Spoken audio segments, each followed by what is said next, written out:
अब हम एक क्वेश्चन देखते हैं, question number 9। If A, B and C are three unit vectors such that B cross C cross A is equal to 1 by 2 C vector. So we have to find the angle between B vector and C vector. Find the angle between B vector and C vector, and another is angle between B vector and A vector. Another condition is also given. A and C are non-parallel. A vector and C vector are non-parallel.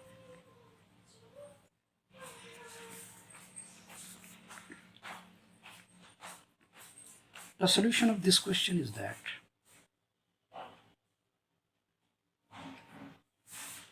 so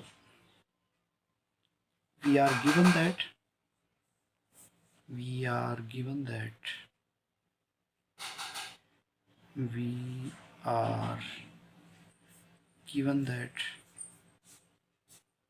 cross C cross A is equal to 1 by 2 C vector. तो अगर हम इसको graphically थोड़ा सा देखें तो ये suppose करो मेरे पास C वेक्टर है, ये मेरे पास सपोज करो A वेक्टर है। तो C क्रॉस A, जो C क्रॉस A है वो जो वेक्टर है वो A के और C के परपेंडिकुलर होगा। तो this is C cross A. Now suppose that we have this B vector. अब मान लो सपोज करो ये हमारा B वेक्टर है। तो B cross C cross A, ये जो वेक्टर आपने होगा, ये जो वेक्टर होगा ये हमारा जो है वो A के और C के प्लेन में लाई करेगा, तो इसके परपेंडिकुलर होगा, तो वो इस प्लेन में लाई करेगा हमारा। तो B क्रॉस C जो है, B cross C cross A vector जो है हमारा इस प्लेन में लाई करेगा। अब वो आपसे क्या पूछ रहा है? वो आपसे पूछ रहा है कि बी वेक्टर का और ए वेक्टर का और बी वेक्टर का और सी वेक्टर के बीच का आपको एंगल बताना है। तो हमें ये तो पता है कि ये जो वेक्टर है हमारा ये ए वेक्टर बी वेक्टर की परपेंडिकुलर है, यानी कि इसका और इसके बीच का एंगल 90 डिग्री का है। लेकिन वो आपसे पूछ रहा है कि बी का और ए के बीच का एंगल आपको बताना है और बी के और सी के बीच का एंगल बताना है आपको। तो उसके लिए हम यहाँ से देख लेते हैं।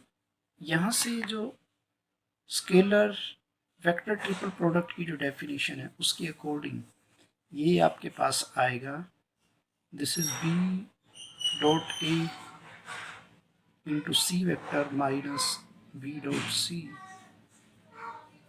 इंटू ए वेक्टर, और इन सारे का जो रिजल्ट है वो है आपके पास 1 by 2 सी वेक्टर। अब देखो, अब आपको ए और सी नॉन पैरेलल गिवन है। Since A vector and C vector are non parallel, यानी कि ये पैरेलल नहीं है ये। तो अगर ये पैरेलल नहीं है तो क्या होगा, तो हमारे पास देखो यहाँ पे की जो लेफ्ट हैंड साइड का जो रिजल्ट है वो हमारे पास राइट हैंड साइड के बराबर आना चाहिए। तो लेफ्ट हैंड साइड जो है हमारी राइट हैंड साइड के बराबर कब होगी, तो जब हमारे पास ये जो सेकंड टर्म है ये इसमें जीरो हो जाए। क्यों? क्योंकि ये देखो सी वेक्टर का मल्टीपल है, तो लेकिन यहाँ पे ए वेक्टर का मल्टीपल है, तो ये टर्म तो इसमें होनी नहीं चाहिए। तो इसका मतलब है यहाँ से मैं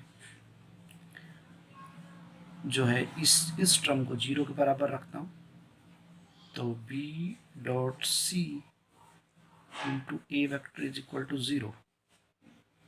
तो ये जीरो होने का मतलब है अब ए तो हमारा जीरो वेक्टर नहीं है, A is not a zero vector.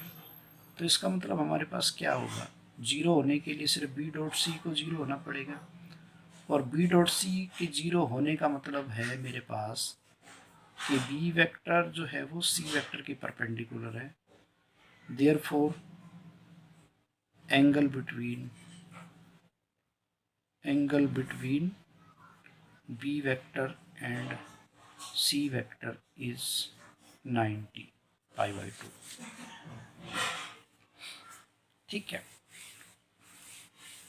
अब दूसरा, यहाँ पे जब ये टर्म आपकी जीरो हो गई तो ये हमारे पास बचेगा B dot A into C vector is equal to 1/2 into C vector. तो यहाँ पे इसका मतलब है ये जो कोफिशिएंट है ये हमारा 1/2 के बराबर होना चाहिए। इट मीन्स दैट इक्वालिटी के लिए तो मेरे पास बी डॉट ए जो है वो मेरे पास 1/2 के बराबर होना चाहिए। ठीक है। और बी और ए हमारे पास यूनिट वेक्टर हैं, तो बी डॉट ए को निकालने का फॉर्मूला मेरे पास क्या है, बी डॉट ए ओवर में बी वेक्टर का मैग्नीट्यूड इंटू ए वेक्टर का magnitude, so this is equal to cos theta. ठीक है। अब बी और ए दोनों यूनिट वेक्टर है तो इनका मोड तो 1 हो गया, तो दिस इंप्लाइज कोस थीटा की वैल्यू क्या रहेगी, दिस इंप्लाइज कोस थीटा मेरे पास रह गया B vector dot A vector. तो इसका मतलब यहाँ से क्या हुआ, यहाँ से हमारे पास क्या हुआ कि cos theta is equal to 1/2, और कोस थीटा की वैल्यू 1/2 पे कब होती है, जब आपके पास थीटा की वैल्यू जो है वो π/3 हो। सो देयरफॉर एंगल बिटवीन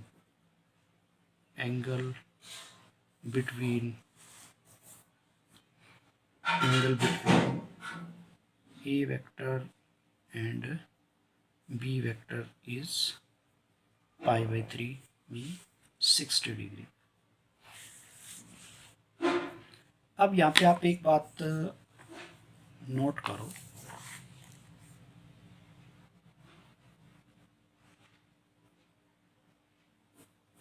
यहाँ पे आप एक बात नोट कीजिए कि मैंने ए को और सी को नॉन पैरेलल माना हुआ है।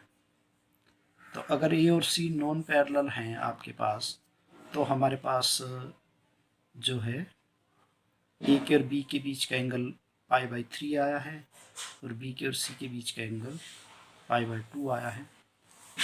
अगर मान लो हमारे पास ए और सी पैरेलल हो जाते, if A and C are parallel, if A vector and C vector are parallel, तो इसका मतलब ये क्या है, इसका मतलब ये है कि मैं सी वेक्टर को लिख सकता था some constant multiple of A vector. ठीक है। तो उस केस में आपको ये देखना है कि अब हमारे पास ए के और बी के बीच का एंगल और बी और सी के बीच के एंगल क्या हो सकता है, या अब इस रिजल्ट का क्या कंक्लूजन हो सकता है। ये चीज़ आपको सोचनी है कि अगर ए और सी पैरेलल हों तो क्या ए के और बी के बीच के एंगल को निकाला जा सकता है, या निकाला जा सकता है तो उन दोनों के बीच का एंगल क्या होगा।